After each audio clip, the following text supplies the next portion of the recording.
Hey there, I am Steve Loflin, and I want to thank you for tuning in for some ScholarScoop, where we dive into all things that are related to college, career, and or life. Every time we do this, it's so great to get to talk to an amazing person that has so much insight about all of those things. Today, that amazing person is Marlo Lyons. And I am so excited that she was willing to give just a little bit of her time to help all of us learn more about how to navigate our life, particularly as it relates to our career. So, hey, Marlo, thanks so much for joining us. Thanks for having me, Steve. I am so happy to be here. Well, I'm excited. I know we have a lot of stuff to talk about. One, especially, is your new book that just came out recently, which we're going to dive into in just a few minutes. But I always really like to start these conversations with a little bit of a backstory, because I think you really get to know a lot about how people have landed where they are if you get a little bit of insight into where they've come from. And so I know I haven't known you terribly long, but one of the things that I really especially enjoyed knowing about you is that you actually went to undergrad at George Washington University. And I did. I love that. And we even were there, I think, for a minute or two at the same time, which is really good. Too funny. Yeah. So even though we didn't meet then, I'm so glad that we've met now, which is amazing. Just maybe tell us just for a couple of minutes about your college decision process. Like, what was it like for you to think about that? And how did you end up at GW anyway? You know, I think deciding college for an 18-year-old is really hard. And for me, I didn't really know. I didn't have a lot of exposure to college. My father went to college. My parents went to University of Florida. My father was like, oh, well, let's look at a bunch of different schools. And so we did, but I didn't really tour a lot of college campuses. So my father said to me, hey, you're not going to have a car at school.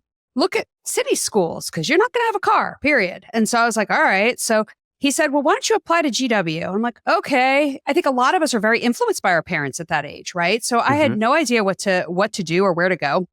And I got into GW. And just as I'm unloading my dad's van, we're unloading it, I was waitlisted at U Michigan. And I got in. My mother got the letter in the mail literally as we're unloading at GW. And my father just looked at me. He's like, what do you want to do? And I said, well, we're already here and I already kind of have my bed and I already put my comforter on. So I guess I'll stay here.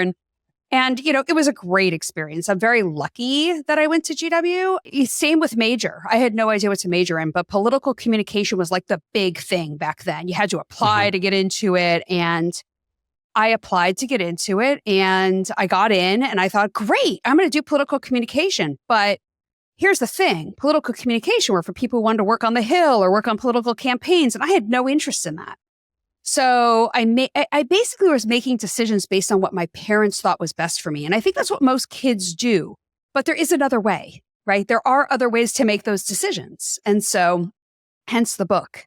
I mean, I think a lot of students do rely on their parents or potentially mentors or high school counselors to give them some perspective. But is it fair to say that when you arrived at college and you were excited to be there, even though you had two options at the last minute, did you feel like you knew what your career was going to be the very day that you showed up there? No idea. Had absolutely no idea. I think, like I said, being influenced by parents, I watched a lot of TV news. So my dad was like, oh, well, maybe you'll want to be Connie Chung, right? She was the big deal back then. And I was like, okay, that sounds interesting. Because I would watch the news with my dad every night. I had no idea what I wanted to do. And I don't think any 18-year-old, I think they know if they do know, right? I think they think they know. I think it's very few 18-year-olds know what they want to do for the rest of their life. And even if they make a choice, they can always change later, right? But I don't think many people know at 18, like, hey, what do I want to do? And what do I want to do that's going to be fulfilling? Not just a job and a paycheck, right? I think it's also like I've talked to several people lately, ironically, that have told me these stories about how their parents or families had imposed so much about what they were going to do. And in one case, the story revolved around the fact that they were only going to pay for her college if she chose to major in a science, even though she had no interest in the science. And I think it's something that, I think parents mean well a lot of times in these conversations. But you sort of have to think about what's your journey and your path as an individual human, right? And not necessarily try to do things to fill your parents, voids or whatever. Yeah. And I think that's really hard because if your parents are paying for your college and they're demanding that you major in a certain thing, do know that your major does not dictate what you do with your career. You can always intern in other things. You can always, branch out with your electives into other things. And then when you get out of college, you can go into whatever you want. I think with parents, the big thing is, though, being able to explain to them very clearly with evidence that you know what you want to do. And because I talk to a lot of students and they're like, my parents want me to go to law school. I don't want to go. My parents want me to go to med school. I don't want to go. I've worked at a law firm. I hate it, right? I say to them, I go, you can't just go back to your parents and say, I don't want to do this. You have to go back to your parents with evidence of, I've done the work. I understand what's important to me. I understand how to parlay that into a career. I understand what steps it's going to take to get there. And here is my path on how I'm going to do this. I think most parents would be pretty open to that, even those that are like, you must do this. As long because you're showing that you've actually thought about it and you're not just saying, I don't want to. There's a difference. Yeah. And I think if they do that with the knowledge that their parents want what's best for them, obviously. So if you take a little time and you put your presentation together, hopefully you would, with that, give them some validation and confirmation that we've raised a good person and they see a path for what they want to do. So I think that's really good advice. I think more and more students need to hear about that and also just let go of some of the pressure that seems to exist about showing up on day one and needing to know your major and needing to declare a major and all those things. Because it's not necessary to do it immediately, really. It's not. And if you really don't know through those 4 years, that's what the 4 years is about, right? It's about being intentional and really trying to figure out who am I? Who am I? And what do I want? Those are really hard questions to answer, right? At 18. So, who am I? What do I want? And really trying to figure out through internships and through talking to people, what would really interest me? What will fulfill me? And not having all the answers on day one. It's not necessary. Look, there are majors for people who still don't have the answers by year 4, and that's communications, right? Or business, or these broader things that will give you some exposure. But those internships and talking to people, when I say talking to people who work in different careers and understanding the ins and outs and seeing if it lights you on fire, that's what will help you figure it out. But you don't have to have the answers on day one. Yeah, and I know a lot of students now come out of high school and they talk about things that they're passionate about, right? I'm so passionate about this and I need to find a job that I'm passionate about. Do you have any perspective on what's the difference between something that's maybe practical and something that's passionate? And do those things ever intersect? Because I think students and even young alumni really do struggle with trying to find a place that they belong in their career and their work. Is there anything about that you've thought about? Yeah. So I think passion actually is very important, right? Because passion usually is, if something is important to you and you're passionate about it, then that's a value of yours. So for example, art, really important to me. I love doing watercolor painting and I'm quite good at it, right? I've been taking lessons since I was about 6 years old. So I love doing it. But another one of my values is security, right? And so I'm not going to be an artist because I've looked at all of my values and I realize another big one is security. And for me, security is defined as having a paycheck or having money coming in, right?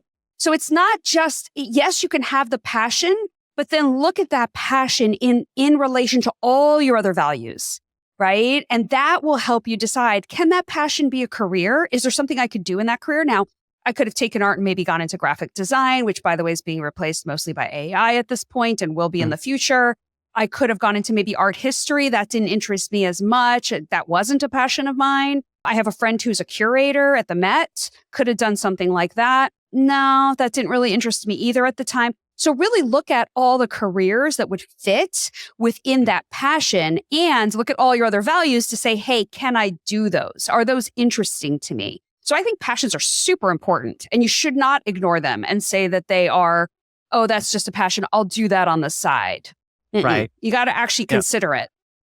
I think that's really good for everyone to think about. And, I think there's so many things that you can do every day that can revolve around your passion. And sometimes, and I know this is true for a lot of people, that what you're truly passionate about are the things that you take on in your off time and you put a lot more effort into kind of your free time and the ways that you spend your days off and whatnot as well. So there are lots of ways to kind of map out your life, but your career obviously takes up a whole lot of time of your existence, right? So you want to do something that you enjoy and something that you feel good about. So back to the Connie Chung thing, the way I understand it is that you did end up moving down that path a little bit, right? Like you went through your college experience and you were in DC and you didn't see yourself on the Hill or doing some of the things that were related to your major, but you had that seed planted about being a news broadcaster I person. did. Is that right? I did. And I took some courses, right? So in political communication, there were journalism courses and I took those and I really liked it. I loved the production and stuff like that. So I actually became a TV news reporter. So I lived in 5 states. I lived in Oregon, Indiana, Ohio, Connecticut, and Oklahoma. And I was a TV news reporter. And my last job, I was an investigative reporter, which I absolutely loved. Oh, wow. Okay. But something happened in the middle that changed course. So I actually got fired in Dayton, Ohio. So my contract was up and I was let go. And I was let go because I will tell you, it had nothing to do with my actual performance. My performance was great, but my attitude was not great. And it wasn't great because I was unengaged probably about 6 months before. And so I was sad. I was depressed. And it was long before emotional intelligence where people ask you, what's going on? Are you okay? Right. And so it showed up as anger and it showed up as frustration and it showed up as a lot of things it shouldn't have showed up in as work. And then I worked for a boss who didn't really have the tools either to ask those questions. And so I got fired and I looked at myself and not only did I fix that, of course, I worked very hard on the internal stuff, but I looked at it and I said, the internet's starting. Now the internet had been around, but is now becoming commercially available. Right. And I was like, oh my God, people aren't going to need to watch TV news anymore. So what am I going to do? So I decided, and I started looking around for like PR jobs and other types of writing jobs. Couldn't find anything where I didn't have to start over again. And I didn't want to start over. So I decided I was going to get back in to get out. So I got back in Connecticut and then I moved to Oklahoma City as an investigative reporter. And then I worked to get out and I went to law school at night. I did that as a backup. I know this sounds crazy to go to 3 years of law school as a backup, but that's what I did. I didn't actually want to be a lawyer. I would not recommend that necessarily. I mean, I learned a lot, so it was great, but very expensive venture. Right. For a backup. Yep. So. But a lot of lessons in that. And I think, sometimes even just by going to law school and even knowing you don't necessarily want to do that, you learned a lot. I'm sure that has brought a lot of value to all of your other life experiences in some way. And so I think you do have to package everything up as a learning experience. And so many people that you meet who are willing to be as vulnerable as you just were in that conversation really do realize that sometimes when something goes wrong in a role or a job, that's really opening the door for potentially what can be the best thing ever for you. And every time. It just is something that's hard in the moment to really kind of grasp. But I think, I have so many examples of people who just feel like their life is where it is because of things that actually didn't work out, and I think that's just something you have to think about and not, over dwell on it, but learn from it, just like your story where you learn from that, right? You do. And I also think you need to really think about what are you doing that you're passionate about and what you're really gives you energy? Because when I was a TV news reporter, I would actually hold courses for college kids, literally at the community center to teach them how to get into broadcast journalism. So back in the day, I was already coaching. I was already teaching. I was already facilitating, right? Didn't lead into it. I just kind of did it for fun, made a little bit of extra cash, but it was more fun. But if you look at the career trajectory that I've had, look at where I ended, right? So I'm a career executive and team coach. So it's look at that, right? So you have to kind of lean into those moments of what you're gravitating towards. Well, plus, I think something in that scenario that I talk to college students about all the time is that now that you've arrived at college and you've been successful in your college experience, you're now in that space an expert. And you can take what you know how to do and being a good student and go back to your high school and talk to high school students about what I've learned because I've had the experience now that might help you make it a little easier or do something in a way that you don't have to jump through as many hoops. And I think all of us in our lives have accomplished things. If you really step back, you're like, I could take this to a community center and actually share it with other people. And it could be the very thing that puts them on a path that changes their life in some way that you wouldn't have ever imagined. So always good to remember that. And I'm glad that you brought that up. Giving That's back. really good. Yeah, giving back's really important. It feels good too, right? Like when you're helping others achieve what they want to achieve, like it just feels good. There's something good about it's like giving the gift instead of receiving, right? Right, which is always the good. Although I like getting gifts. I mean, I do too. but it is Especially if nice it's to a like good give them. gift. Right. And then if it's not, what do you do if it's not a good gift though? I don't know. Usually I keep it for a while. I try not to repurpose things too much, but usually it sits in my closet for a long time. And then I don't know, at some point I'll do a clean out and a donation.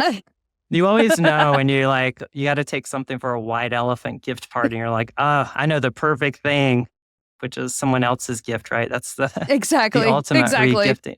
Ultimate regifting. Well, I think one of the gifts that you've given now is a really great book that you've written. And so I want to talk about this a little bit because I hope that as people are tuning in this to get some scholar scoop about things that are going to help them, your willingness to kind of put together what is essentially a playbook on how to find your way to career that will be fulfilling and something that you can be really proud of.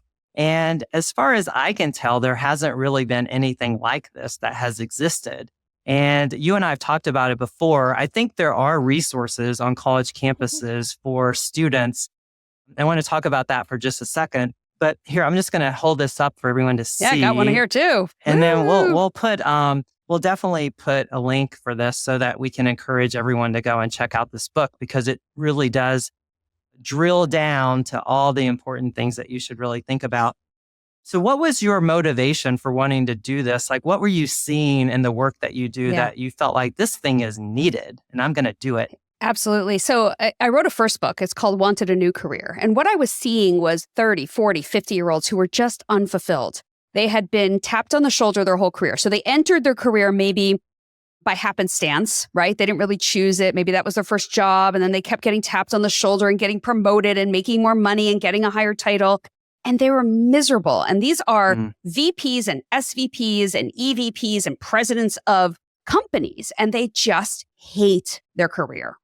And so I work with them as a coach and to transition careers. And some of them are even like teachers who hate their jobs, right? Or just even, other employees that just are like, there's something more out there for me. And all of them kept asking me, do you have anything for college kids? And I said, I said, I know it's necessary. I know it's needed, but I didn't. And so I spent another year taking that book and revamping it completely for the college age student, because when you go into college, you don't necessarily know what you want to do. And you don't really know the roadmap of how to figure that out.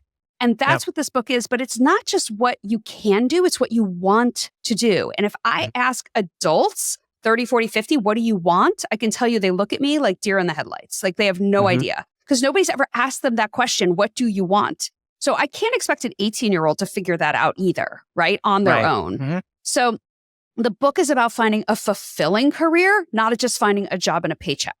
And it gives them the roadmap of how to align your values to your career. Because if your values are fulfilled, you'll be fulfilled. It's literally that simple. So how to take your values, your passions, your interests, and align them to your career and come out the other side with, I know exactly what I want to do, which by the way, feels great when you're no longer lost. And then know how to go after it, right? So now I know what I want. Now, how do I get there? And it gives the roadmap of how to get there, no matter what career you choose. So that's kind of how the book came out. It's doing well. I think there's just a lot of college kids that just don't know what they want. And that's fair. I think that's fair and that's okay. But this basically quells all that concern of, why am I going to college? Why am I getting this degree? I should know what I want. And this will help you figure that out. Well, I know you talk about career exploration and how do you explore careers. And I think that's something really to think more about too, because sometimes you're only capable of exploring what you have access to. Exactly. So how do you give people advice on how do you explore a career if you're a 16 or a 17-year-old thinking about next steps? Yeah, I think it's really important to understand that there are so many careers out there that you don't even know exist. You don't know exist because they haven't come into your realm of where you live and what you do or what your parents do or what their friends do. And even if you know the title of your parents' friends, you may not know what they do, right? Every day. Right. Yep. So it's important to look at every career on the planet. So understand your values first, and Yep. then you look for careers that align with those values. And you're looking at every single career on the planet. And I recommend using the Bureau of Labor Statistics website. It does not have everything by any means, but it does have pretty much everything. It's missing some careers that I'm aware of, but it has mostly everything. And then once you see something that makes you go, that's interesting, I want to learn more about that. That's it. Not, that's interesting, I could never do that. I'm not smart enough. I don't have enough money. My parents didn't do that before. Nobody in my family's done that. Those are all limiting beliefs. Just, that's interesting. I want to learn more about that. Once you have that, then write that career down. Just write them down and go through the whole list and write down all the careers that interest you. And you will be surprised. People have wide interests. It could be veterinarian all the way down to I want to work in tech and in IT, right? It could be anything. Yep. Then from there, you dig deeper. You do your research. All college kids know how to research. They came through high school. They had to write research papers. So you do your research online. You know how to use Google. Honestly, use AI. Go in and say, what is this career? What does it do? And what are my day-to-day responsibilities as an entry-level person in this career? And understand it deeper. If it still interests you, keep it on the list. If it doesn't interest you anymore, cross it out.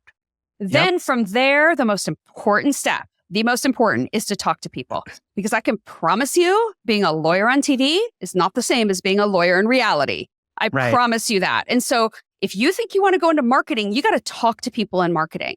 If you want to go into brand, and there's all types of marketing, there's brand marketing, there's content marketing, there's, product marketing. So you got to talk to somebody. So how do you find those people? Well, LinkedIn, right? It's not going to be Instagram. I promise you. It's going to be LinkedIn. So you set up a LinkedIn profile, even if you have nothing on it yet, and you reach out to people and say, hey, I've been doing some research on product marketing. I think this is something I'm interested in. I am a college student at whatever school, and I was wondering if you could give me 15 minutes of your time so I could pick your brain. Yep. I have never seen anybody reject a college student for that conversation. Now, they reject adults because they know you want a job, right? In this case, you're doing exploratory, and who doesn't want to help you? And honestly, if they don't take that email and they don't want to help you, they're not the person to talk to ananyway, because they're probably miserable in their career.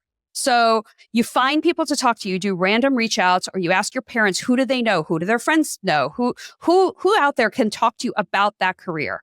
And when you find the thing that still lights you on fire after that conversation, you've hit it. You've hit the career for you. Right. And again, if there's more than one, that's okay. Just go down both paths, take internships in both, see what you think. And one of them will reach out to you more than the other. And again, even if you make a decision, you go into that career and you hate it, guess what? You can always change. You can always change. And sometimes I feel like people making these decisions think that it's some definitive thing that you are stuck with forever. And it's really not. It's a stepping stone. And it could turn into more, but so many times careers are just about stepping stones to the next opportunity based on what you learn and how you grow. I think sometimes too, when you think about these conversations, these exploratory things, I remember when I was younger in the community at my church and at other places, I would always see people and I wondered, what do they do? They always seem like they're so interesting. Church is a great place. The way they present themselves is so incredible. And when you just reach out to someone and just I'd like to learn more about how you spent your day, and tell me more, what is a day like for you? It's sometimes reflective for them as well to be able to go, I haven't even thought about that. What do I do every day? And what did I do to get here? And it's appreciated in a way that it helps you, but it helps the person that gets the opportunity to share that with you as well. So I do think people should do more of that, right? They do. And there's a meet and greet roadmap in the book, because I don't expect anybody to come up with all the great questions, but there's lots of questions in there. So you know how to ask the questions if you don't know what to do, and it takes all the anxiety out. But on top of that, people love to talk about themselves. I'm having a great time today, right? People love to talk about themselves and they want to help. I promise you. And so if you just reach out, anybody would love to talk about themselves for 30 minutes. Who doesn't, right? I know. And it's not definitive, because here's the thing. I told you at the beginning, I was a TV news reporter, but then I became a lawyer. Then I went into HR, and then I became a career and executive and team coach. So I've been through multiple careers, all of them fulfilling at one point and then not fulfilling at one point, which made me make the change. So it's okay to not pick the right thing at first. Sometimes you just need a job when you graduate. It's okay as long as you're intentional and you're going to gain skills that will lead you to the path of what you want. Well, we're going to come back to fulfilling in just a second, because it is something that I think about. And I think sometimes people have trouble even realizing or acknowledging when they're not fulfilled. So I want to talk about that for a minute. But before we jump to that, it kind of a little bit aligns with what we're just talking about with internships. And I think, it's sort of the next step. You can do an informational interview and just get to know somebody and learn about what they do. It seems to me like there's been this wall that's been created that leads people to think that an internship experience is something that should happen starting your junior year of college. No. I Freshman think year. that is very much mythical that needs to be addressed. And so what's your take on internships, and like, is it ever too early to find yourself an internship? It's never too early. High school is a great time to find internships. There's lots of public things you can do in high school to try things out. Absolutely. High school, if you want to try different things and start exploring, go for it. Now, if you want to wait till you get to college, freshman year, your freshman summer.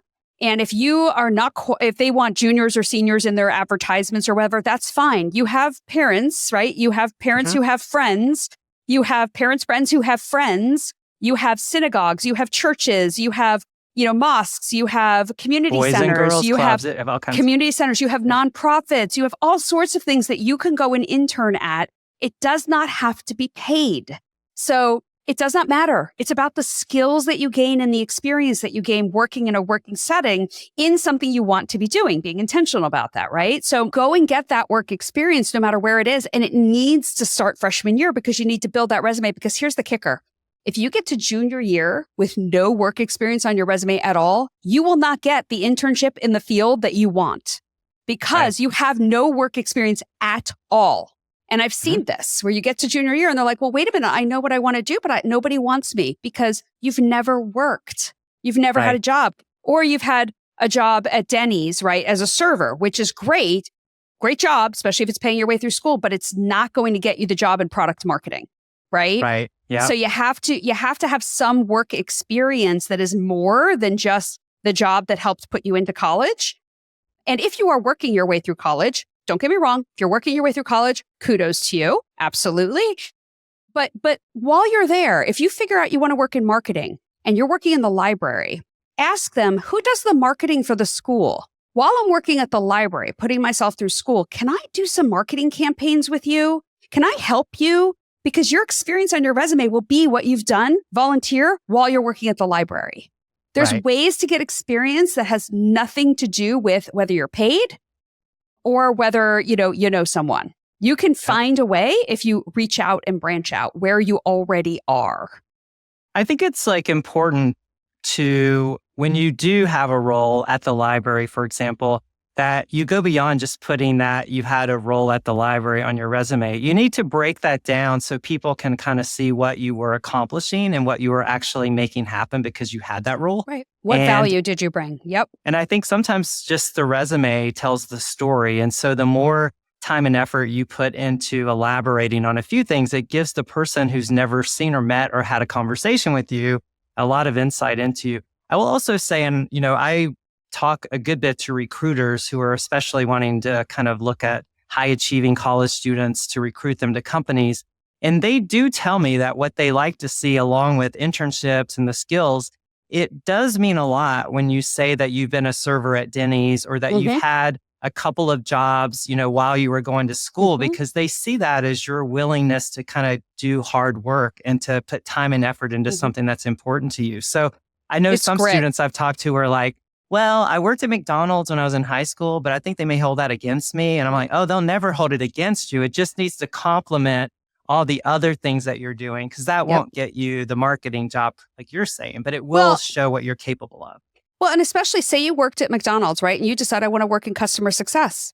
Well, that is customer success right there. Believe it or not, taking orders is customer success.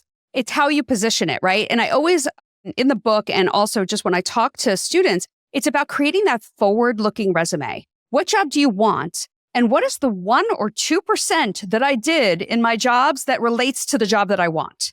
And it may only be 1%. You're not going to say on there, I took orders and I gave people their food, right? You're going to say, I created a customer success experience for people who came in and wanted to have a dining experience or whatever you're going to say, right? But you're going to relate it to what you want to be doing.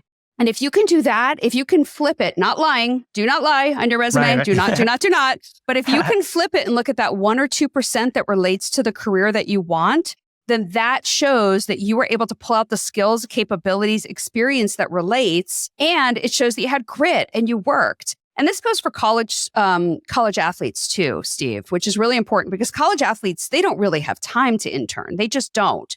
They're training all year. They're working all year, especially D1 through D. I mean, it's crazy, right? Yeah. So they need to actually work harder at finding those 1 or 2 days a week or a couple hours a week internships.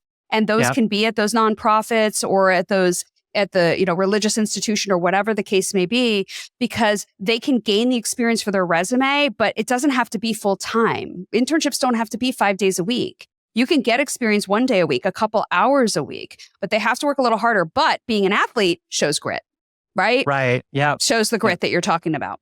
And it shows like the team, like you can participate in a team, which is often a quality that Support employers others. are looking for and support others. So you do have that kind of opportunity that comes along with being an athlete that gets in the way of some of the other stuff that students can do. And even people that are like young alumni that maybe haven't landed exactly where they want to go, there are ways that you can sort of do internship type things once you graduated that will also help you learn if that's actually something that I'm interested in or not. You know, the more people take initiative and take on responsibilities that give them experience, you have to be places to actually get to places, right? So if you're not showing up and making yourself known, it's hard for people to know who you are so that they can even think about you. It's like, oh, I met someone that would be really good at doing this. I can think of it times, you know, when I meet someone and they tell me what they're interested in, and it's not that much longer that I'm somewhere and I hear about something. It's like, oh, I was just talking to someone that told me they had an interest in this.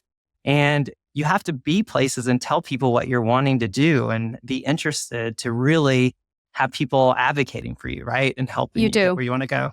I'm always connecting people, always. And I don't get paid for connecting people. I do it because I want people to connect, right? I just connected 2 people today, somebody who wants to move into industry from being a medical professional and a medical director at a company. Now, that person's never going to offer this person a job, right? It's a completely different type of medicine, but can help them understand how to translate their skills to industry. So I think it's just really important that you know what you want, right? That's the step 1, know what you want. And then make sure everywhere you go, you vocalize, hi, I'm in college. Just want to let you know I'm majoring in this, but maybe that is or isn't what I want to do. And I've, done a lot of research and this is what I want to go into. If you know anybody in this space that I can at least speak to, because don't forget, these conversations are not conversations. They are relationships. You are building relationships. So it's not a one-off conversation with someone. Look at it as now I've made contact. Now I've told them what I'm looking for and what value I can bring.